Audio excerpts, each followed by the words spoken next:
يخرجونهم من النور إلى الظلمات أولئك أصحاب النار هم فيها خالدون.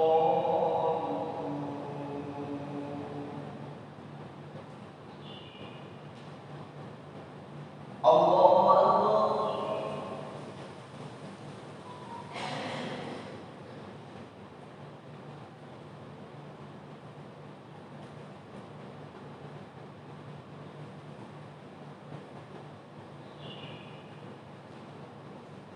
سمع الله لمن حمده.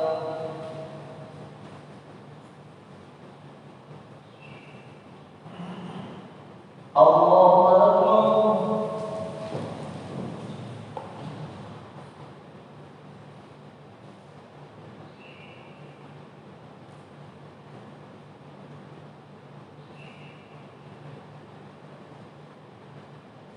الله أكبر.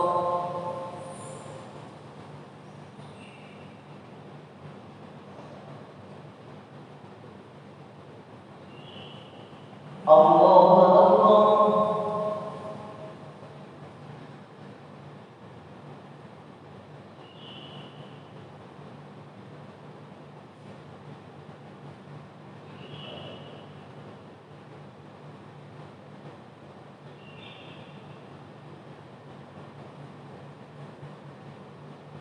الله أكبر.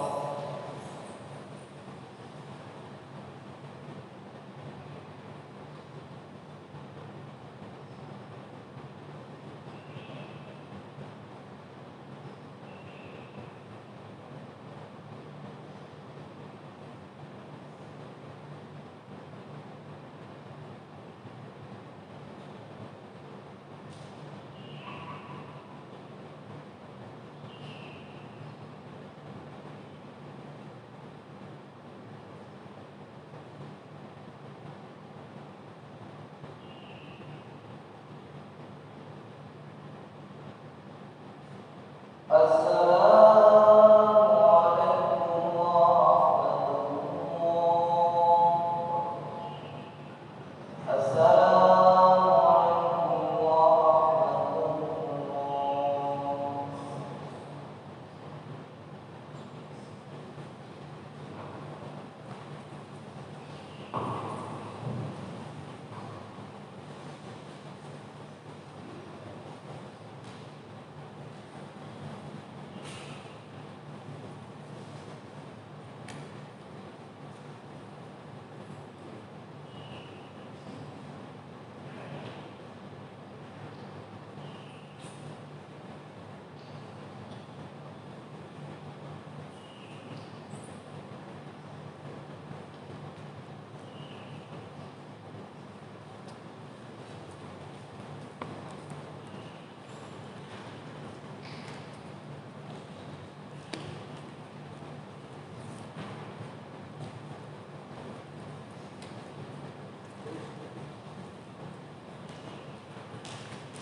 Warahmatullahi wabarakatuh.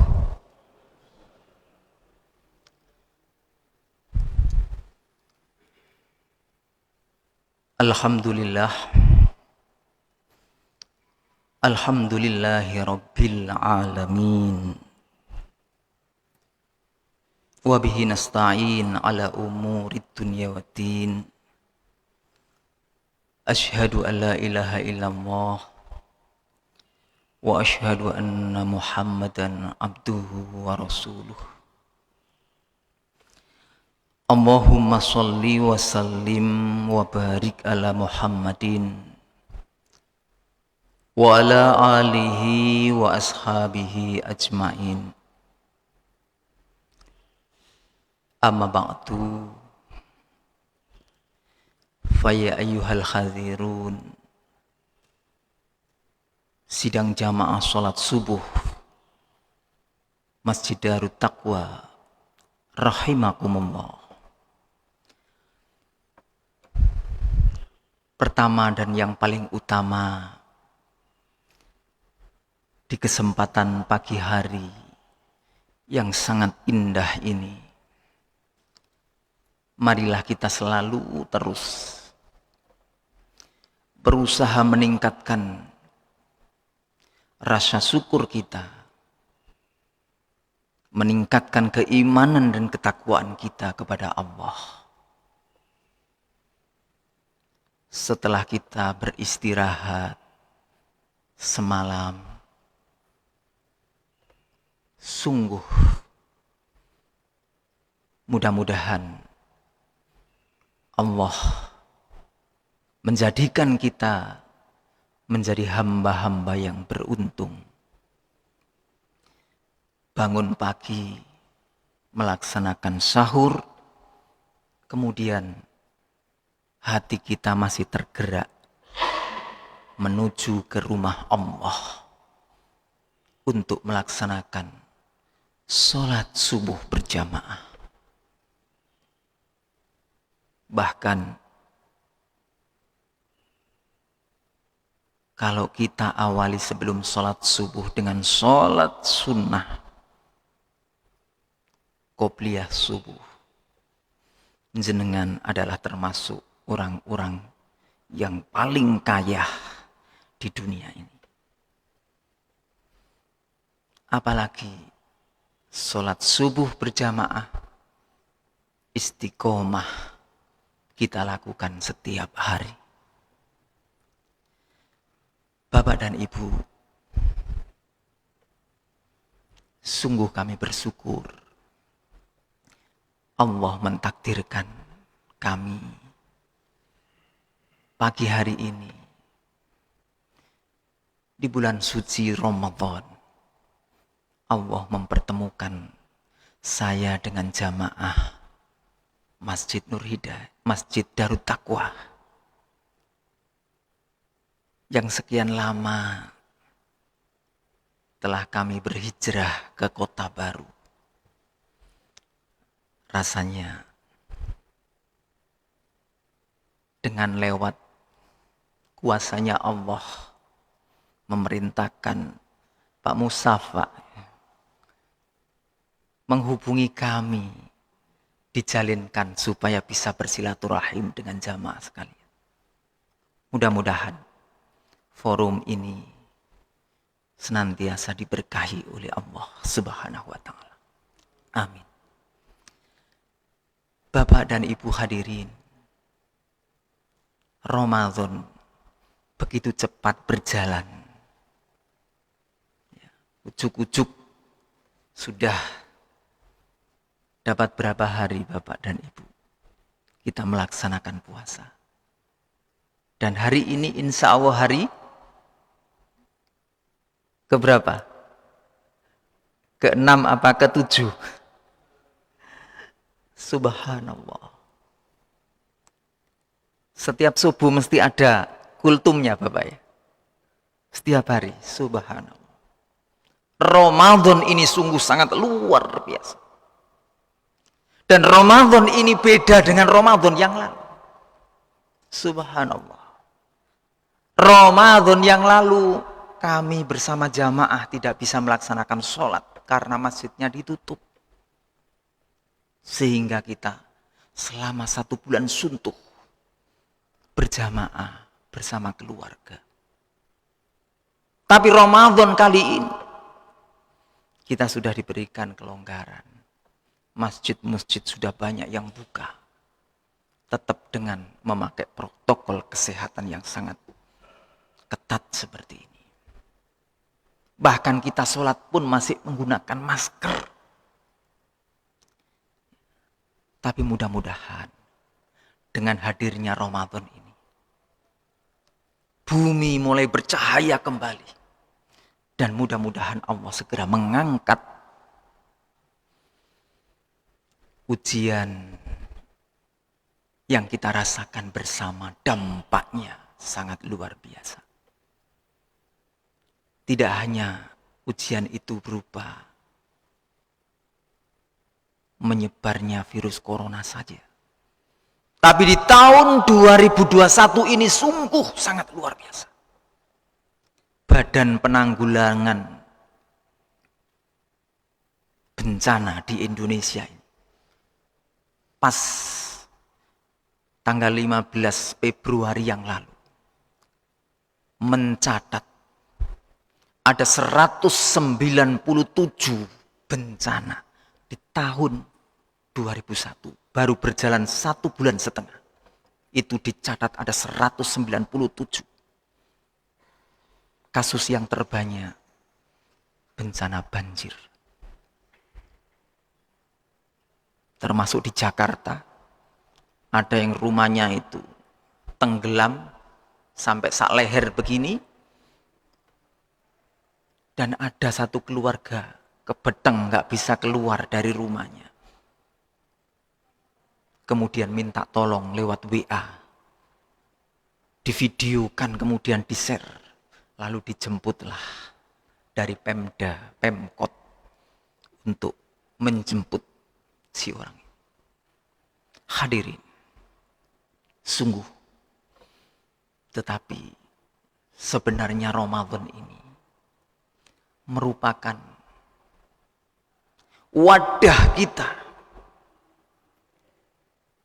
madrasah kita belajar bersama di bulan Ramadan ini.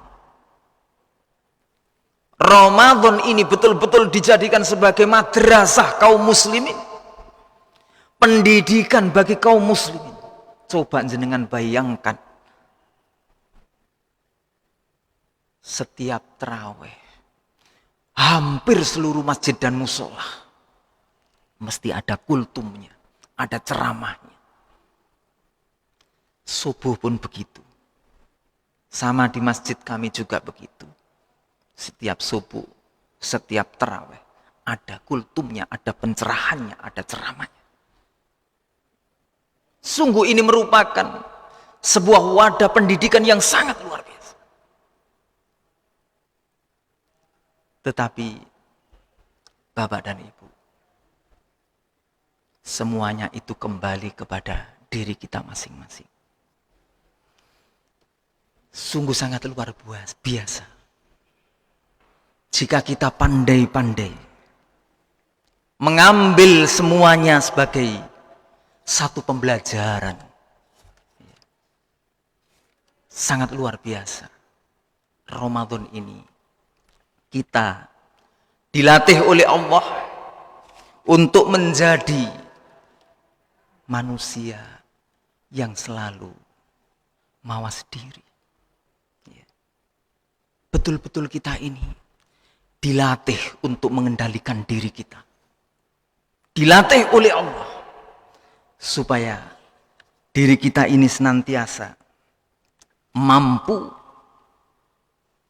mengendalikan diri dengan sebaik-baiknya. Dan tidak hanya itu, justru pengendalian diri ini, karena kita dianjurkan kewajiban melaksanakan ibadah puasa Ramadan, sebenarnya adalah inti kita dilatih oleh Allah untuk membiasakan karakter pengendalian diri. Supaya hati kita ini tidak serakah. Hati kita ini menjadi bersih. Hati kita ini senantiasa dekat dengan Allah Subhanahu wa ta'ala. Pembelajaran kedua, sebenarnya Ramadan ini merupakan pencuci diri kita. Selama 11 bulan, betapa banyak dosa-dosa yang kita produksi. Tapi Allah Subhanahu Maha Agung, Allah Maha Pengasih dan Penyayang. Allah ciptakan dari 12 bulan 1 bulan untuk menyucikan diri kita, batin kita, hati kita, supaya menjadi bersih. Dan kemudian pelajaran selanjutnya adalah sungguh Ramadan ini merupakan sebagai media untuk taqarrub ilallah, mendekatkan diri kepada Allah. Sudah 5 hari kita lalui Ramadan. sejauh mana kedekatan kita kepada Allah. Sungguh sangat luar biasa. Di Masjid Darut Taqwa ini ada tokohnya, ada kiainya. Pak Kiai Haji Khazin Mustafid, sangat luar biasa. Menyucikan jiwa orang se-Indonesia mungkin, karena beliau selalu ngisi di YouTube, di Facebook, hampir terus berproduksi setiap saat. Kami bersyukur alhamdulillah. Sehingga khususnya warga Surabaya akan selalu berusaha untuk taqarrub ilallah, mendekatkan diri kepada Allah. Dan Ramadan ini pelajaran yang keempat, kita dididik untuk senantiasa terus mewujudkan tilawatil Quran.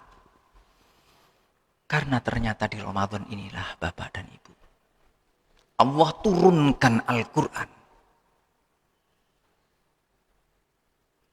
Untuk apa? Sebagai pegangan kita.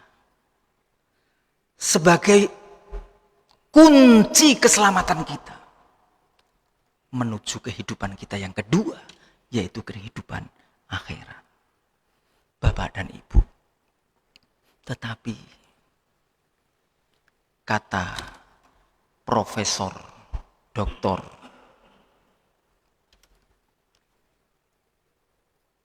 Didin, Pak Kiai Didin ini mengambil dari pembelajaran ini. Ada dua hasil dari pendidikan itu yang senantiasa beruntung. Dan ada dua golongan manusia itu di dalam menerima pendidikannya menjadi orang-orang yang tidak beruntung, alias orang-orang yang merugi. Hadirin, sungguh ternyata Allah Subhanahu wa Ta'ala memberikan peringatan kepada kita. Siapakah dua orang yang menerima pendidikan itu beruntung? Di dalam surat An-Nahl ayat 97, mungkin jenengan sudah hafal ayat ini. A'udzubillahi minasyaitonirrajim. Man amila sholihan min dzakarin aw untha wa huwa mu'minun falanuhyiyannahu hayatan thayyibah wa lanajziyannahum ajrahum bi ahsani ma kanu ya'malun. Kata Allah, barang siapa yang mengerjakan kebajikan, baik itu laki-laki maupun perempuan, dalam keadaan dia punya keimanan, maka pasti, kata Allah, mereka akan diberikan kepadanya kehidupan yang lebih baik. Satu, akan diberikan kehidupan yang lebih baik.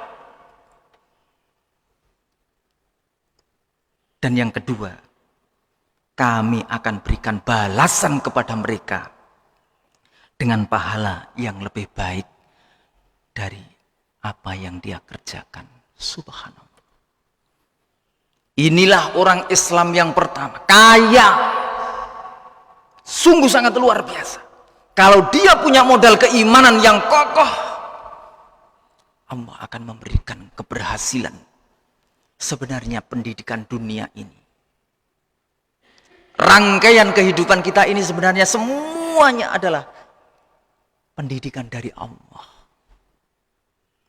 Maka sebagai wujud dari pendidikan itu, siapa yang betul-betul mampu menangkap pesan-pesan dari Allah itu, didasari oleh keimanan yang kokoh, dia akan menjadi orang-orang yang berhasil, yang akan dibalas oleh Allah, akan diberikan kehidupan yang lebih baik, dan akan diberikan pahala yang luar biasa. Tidakkah kita menginginkan hal ini? Dan inilah salah satu keberhasilan, kata Profesor Didin. Orang-orang semacam ini harus layak diberikan jempol. Karena dia akan membawa dirinya sampai ke akhirat, dia tidak akan mengalami kerugian sedikit pun. Di dalam kehidupannya dipenuhi dengan kebaikan-kebaikan. Pulang subuh, tidak hanya sekedar pulang, tapi pulang lidahnya dibasahi dengan zikir kepada Allah. Pulang dia membaca ayat-ayat Allah. Dengan fenomena-fenomena apa yang disaksikannya, selalu disebut nama Allah. Subhanallah. Hadirin, sedangkan kelompok yang kedua, kata Profesor Kiai Haji Didin, sungguh sangat luar biasa. Termaktub dalam surat Al-Baqarah ayat 155 sampai 157. A'udzubillahi minasyaitonirrajim. Walanabluwannakum bisyai'im minal khaufi wal ju' wa naqsim minal amwali wal anfusi was samarat wa basyiris sabirin. Dan kami pasti akan menguji kamu dengan sedikit ketakutan, kelaparan, kesengsaraan, kekurangan harta, jiwa, dan buah-buahan. Dan sampaikanlah kabar gembira kepada orang-orang yang sabar. Alladzina idza asabathum musibah qalu inna lillahi wa inna ilaihi raji'un. Orang-orang yang sabar itu adalah orang-orang yang apabila ditimpa musibah, mereka mengucapkan inna lillahi wa inna ilaihi raji'un. Sungguh kami milik Allah dan hanya kepadanya lah kita akan kembali.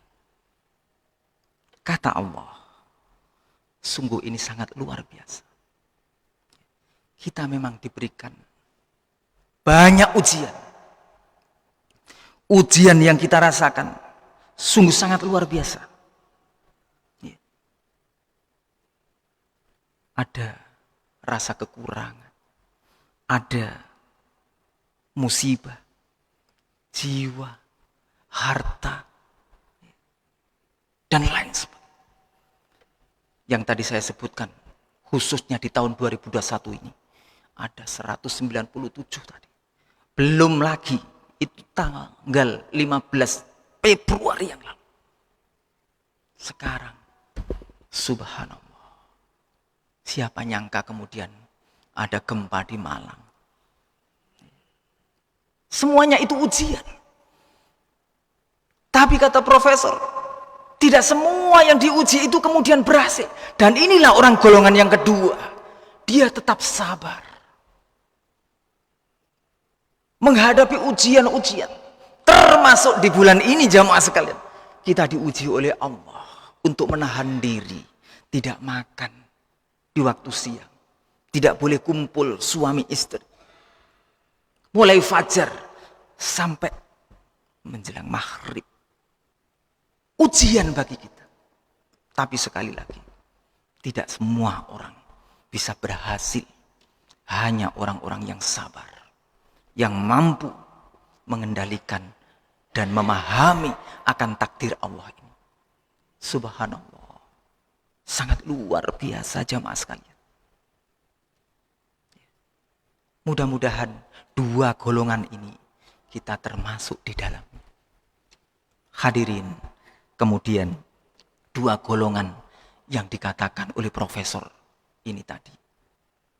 Yang dianggap golongan yang merugi itu adalah di dalam surat Al-An'am ayat 44 Allah menyampaikan, falamma nasu ma dzukiru bihi fatahna alaihim abwaaba kulli syai' hatta idza farihu bima utu akhadnahum baghtatan fa idzahum mublisu. Maka ketika mereka melupakan peringatan kami yang telah diberikan kepada mereka, kami pun membukakan semua pintu kesenangan untuk mereka. Sehingga ketika mereka bergembira dengan apa yang telah diberikan kepada mereka, kami siksa mereka secara tiba-tiba. Maka ketika itu mereka terdiam dan putus asa. Jamaah sekalian, ini satu golongan yang apabila ada pendidikan dari Allah, tapi dia melupakan pembelajaran itu dari Allah, maka Allah akan menguji dia, memberikan istidrat, sehingga mereka bersenang dengan kesenangan, betul-betul dilimpahkan. Kalau dia senang dunia, diberi harta yang banyak. Tetapi dengan harta yang banyak bukan untuk agama Allah, dipakai untuk bersenang-senang, berfoya-foya, sehingga mereka menjadi orang-orang yang betul-betul lupa akan kehidupan yang sesungguhnya, lupa dengan Allah. Dan orang ini kemudian di tengah-tengah kesenangannya itu diberikan siksa oleh Allah sekonyong-konyong, begitu tiba-tiba. Kita jadi ingat waktu ada tsunami jam 9 pagi ya, tahun 2001 ya, di Aceh yang lalu. Sekonyong-konyong jam 9, enak-enaknya kita belajar, enak-enaknya kita bekerja, tapi Allah datangkan musibah yang sangat luar biasa. Mudah-mudahan kita tidak termasuk golongan yang ini. Dan golongan yang kedua yang senantiasa akan merugi kehidupannya di dunia dan di akhirat, tertuang dalam surat Toha ayat 124. A'udzubillahi minasyaitonirrajim. Wa man a'radha an dzikri fa inna lahu ma'isyatan dzonka wa nahsuruhu yaumal qiyamati a'ma. Dan barang siapa, kata Allah, berpaling dari peringatanku, berpaling dari pembelajaranku, maka sungguh, kata Allah, dia akan menjalani kehidupan yang sempit, kehidupan yang sumpek. Dan kami akan mengumpulkan pada hari kiamat dalam keadaan buta. Naudzubillah min dzalik. Bapak dan Ibu, sekali lagi, hidup ini sebenarnya merupakan pembelajaran. Tetapi tatkala kita kemudian lupa dengan pembelajaran itu, dan bahkan kita melupakannya, Masya Allah, Allah akan memberikan kesempitan dalam kehidupannya. Dan saya yakin jamaah sekalian gak ingin hidup yang sempit itu gak ingin. Semua ingin bahagia. Tapi karena tidak mau mengkaji Al-Quran, tidak mau membuka konsep yang diberikan oleh Allah, sehingga jalan yang ditapaki bukan jalan Allah, tapi jalan setan laknatullah. Dan inilah yang membuat hatinya menjadi sumpek, hatinya menjadi sempit. Naudzubillah, summa naudzubillah. dua golongan yang utama tadi, sekali lagi mudah-mudahan menjadi cita-cita kita. Dan dua golongan ini mudah-mudahan menjadi pelajaran bagi kita, dan kita mudah-mudahan tidak termasuk dua golongan yang terakhir ini. Inilah sedikit yang dapat kami sampaikan dalam kesempatan emas di pagi hari ini. Mudah-mudahan sedikit yang kami sampaikan ini Allah turunkan hidayah, kemudian kita semakin kokoh di dalam memegangi pendidikan yang diberikan oleh Allah, baik di bulan Ramadan ini. Lebih-lebih kita mudah-mudahan bersama-sama dengan anak dan istri kita senantiasa bisa semakin sempurna kita beribadah kepadanya. Fa insyaallah, jika itu yang menjadi komitmen dalam keluarga kita, kita akan menjadi orang-orang yang beruntung fid dini wad dunya wal akhirah. Bapak dan Ibu, sekali lagi, jika apa yang kami sampaikan di pagi hari ini kurang berkenan, tak lupa kami mohon maaf yang sebesar-besarnya. Subhanakallahumma wa bihamdika asyhadu an la ilaha illa anta astaghfiruka wa atubu ilaik. Wassalamualaikum warahmatullahi wabarakatuh.